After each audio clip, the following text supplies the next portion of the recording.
Federal हुकूमत ने और इस्टेब्लिशमेंट ने जिस तरह मिलिट्री ऑपरेशन हमारे ऊपर मुसलत कर दिया गया है, यही कसूरवार है।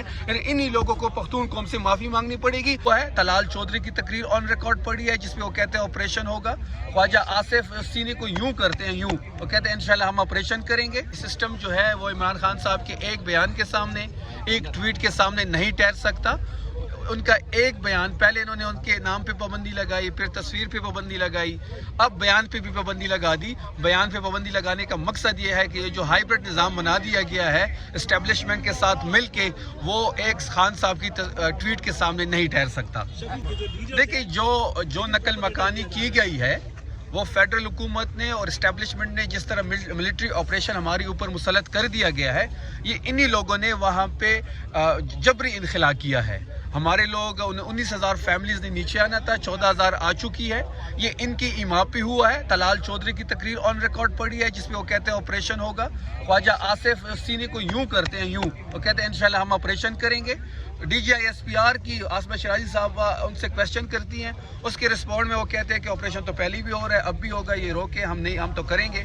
तो इन तमाम लोगों की चीज़ें रिकॉर्ड पे मौजूद हैं। इन्हीं लोगों ने ऑपरेशन किया है, इन्हीं लोगों की वजह से लोग हमारे घरों से बेदखल हुए हैं। सूबाई हुकूमत उनको फैसिलिटेट कर रही है। सूबाई हुकूमत हर कदम उठाएगी उनकी फैसिलिटेशन के लिए। हम कोई कसर नहीं छोड़ेंगे। इनका प्लान क्या था? इनका प्लान ये था कि लोग अपने घरों से निकलेंगे, वहाँ पे बर्फबारी हो रही है, मौसम की सख्ती है, वहाँ पे कोई हादसा होगा, वो हादसा हम सूबाई हुकूमत के खाते में डालेंगे और हम सूबाई हुकूमत को बदनाम करेंगे। सोहेल आफरीदी साहब ने जिस तरीके से लोगों को महफूज मकामात को मुंतकिल किया है, तमाम ऑपरेशन को खुद मॉनिटर किया है। हम कैबिनेट ने बर्फबारी में सर्द रातें रोड पे गुजार के लोगों को रेस्क्यू किया है, ये हमारी जिम्मेदारी है। हम लोगों ने तमाम लोगों को महफूज मकामात पे मुंतकिल किया है। हमने कोई बहाना इनके पास नहीं छोड़ा। वो हमारे लोग हैं, हमारी जिम्मेदारी है। इनका ट्रैक रिकॉर्ड है कि ये लोगों को बेदखल करते हैं और लोगों को अकेला छोड़ जाते हैं सड़कों पर।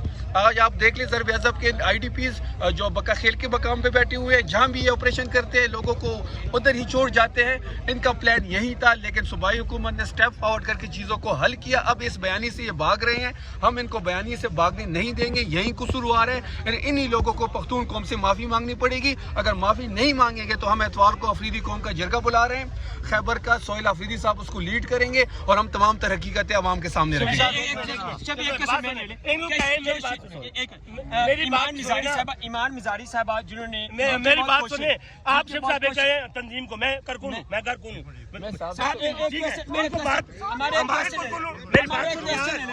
मेरी बात हमारी बात आप तंजीम लोगों का है, इधर आए इकट्ठे हुए, हम आगे इनका आज मुलाकात करेंगे। हम आगे होंगे, हमें मार दे, हम मुलाकात करेंगे। आप तंजीम वालों को कहें जो बंदे हमारे साथ खड़े करें, हम मुलाकात करेंगे। बैरिस्टर गौर साहब भी आ रहे हैं, हम करेंगे। नकम राजा साहब भी आ रहे हैं, तमाम लीडरशिप मौजूद है। हम आगे का लाएं। जी बिल्कुल, आप आगे खड़े हैं, मुझे गोली मारे, पहले मुझे गोली मारे, मैं आपसे आगे हूँ, पहले गोली मैं कहूँ। ठीक है, सर मेरा एक क्वेश्चन मसले ईमान मिजारी की आपकी जितनी भी उसकी कोशिश, हमेशा उन्होंने स्टेट के साथ पाकिस्तान को मजबूत करने के लिए हमेशा क्वेश्चन किए, सवाल किए और उनका केस फाइल किए। सवाल यहाँ पे ये जन्म लेता है कि जिस तरह उनकी तजलील की गई, उनके पूरा जितनी वकाला बिरादरी है, मुझे तो शर्म आ रही जिस तरह उनका उठा के उन्होंने फेंका गया। यहाँ पे पाकिस्तान के जितने भी बार्स हैं वो बेशक PTI को रिप्रेजेंट करते हो, PMLN या किसी पार्टी को, उनकी खामोशी के बारे में आप क्या कहेंगे? आज एक ईमान मिजारी है, कल कोई भी होगा। रूल ऑफ लॉ के लिए वकीलों को आगे आना पड़ेगा। रूल ऑफ लॉ के लिए वकीलों को अपना रोल प्ले करना पड़ेगा। रूल ऑफ लॉ को वकील का जो काला कोड है वो बड़ा मैटर करता है।